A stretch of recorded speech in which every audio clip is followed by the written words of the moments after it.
근데 저는 이게 인생톡인데 이 주제를 해도 될지. 인생하고 신앙하고 다 붙어 있는 거지. 우리 신앙인이 인생이고 신앙 아니요? 기도가 인생이고 인생이 기도. 그럼. 자, 오늘도 달려보도록 합시다. 네. 큐! 아니, 지난 인생톡에서 목사님께서 당신이 살아가는 이유를 말씀해 주셨는데, 종교주의자로 하나님 뜻과는 상관없이 종교 행위만 하면 지옥 간다고 하셨잖아요. 네네. 사실 제가 전도한 친구가 있는데 네. 그 친구가 설득이 안 되더라고요. 솔직히. 네, 제가 전도했다 보니까 제가 다시 깨워줘야 되거든요. 이 시대 교회가 어떤 문제가 있는지 구체적으로 여쭤보고 싶어요. 사실 교회가 문제가 굉장히 많은데 그 중에 하나는 성경적이지 않은 축복관을 들여와서 가르치는 거예요. 그 중에 하나가 기복신앙인데, 사실 기복신앙은 우리 조상 때부터 내려오는 무당들이 하는 말 그대로, 기복이라는 말은 복을 빈다 이런 뜻이야. 그러니까 복을 빌면 빌수록 이 희생의 강도를 더하면 더할수록, 구체적으로 500만 원짜리 굿하는 것보다 1000만 원짜리 굿하는 것이, 100일 기도하는 것보다 1000일 기도하는 게 하나님이 복을 더 많이 내려주신다 하는 게 기복신앙이에요. 지금 교회에서는 예수 믿고 복 받는다. 성경에서 얘기하는 복은 영혼이 잘 되는 복이 첫 번째고, 그 다음에 세상에서 잘 사는 성공하는 복이 두 번째인데, 우리 조상들은 복에 대해서 굶주려 왔기 때문에 영혼이 잘 되는 복은 그냥 기본이고, 세상에서 잘 되는 복에 초점을 맞추어서 교회를 다니고 있는 거죠. 이런 것들이 많이 혼탁해져서 지금 문제가 되고 있죠.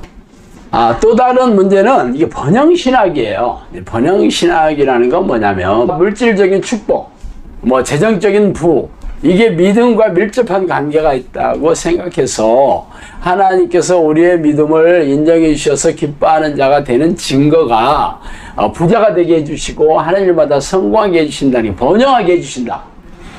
이것으로 믿음의 척도를 삼는 게 번영신학인데, 이 기복신학과 번영신학이 사실 비성경적이거든요.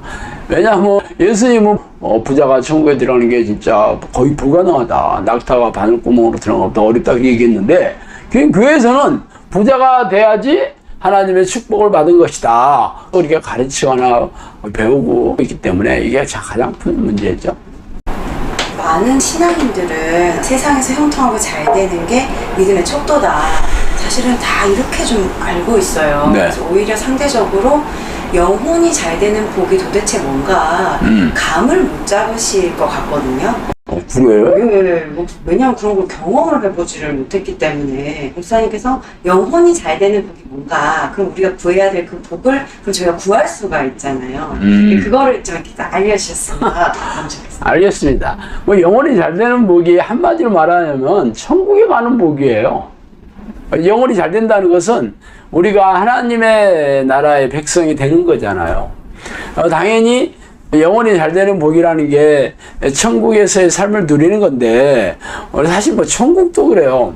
많은 사람들이 이 땅을 떠나서 죽으면 예수님께서 천국을 건설해 놨다, 그래서 우리 거기 가는 거다 이렇게 생각하지만, 성경적인 천국은요, 어떤 그 지역의 개념이 아니고 통치자의 개념이에요. 그러니까 하나님이 다스리는 곳은 어디나 천국이거든요. 당연히 이 땅에서도 우리 안에 들어오시기를 원하세요. 그래서 여기 있다 저기 있다 하지 말 것이 하나님의 나라는 네 안에 있느니라, 그렇게 얘기하거든요.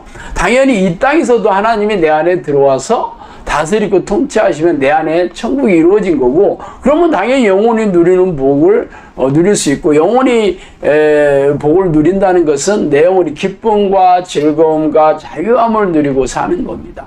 이게 영혼이 잘 되는 복이라고 할 수 있죠.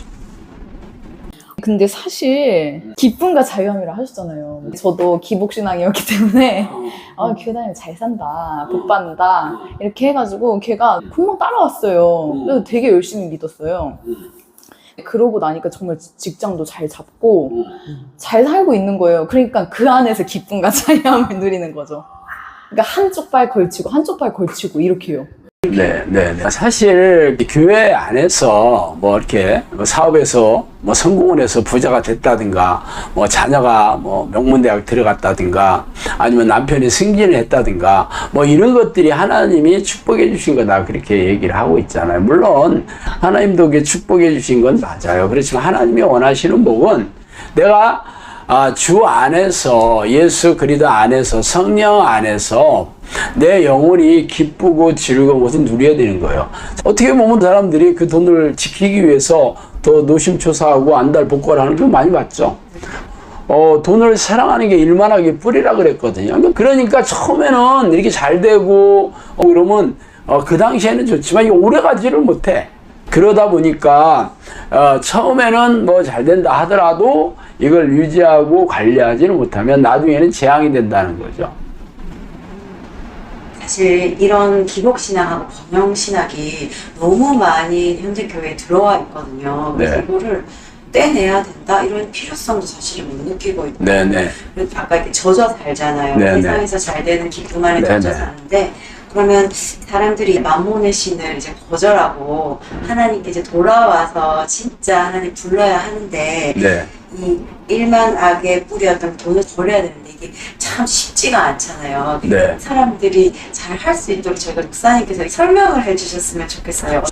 우리나라의 뭐 초대인 교회 목사들이 이렇게 부흥하게 된 이유가 물질 축복 설교, 혹은 물질 축복을 엄청나게 강조해서 그것을 바라는 사람들이 미어 터지게 왔던 거예요. 그리고 우리나라가 7, 80년대 경제 부흥기를 이뤘잖아요.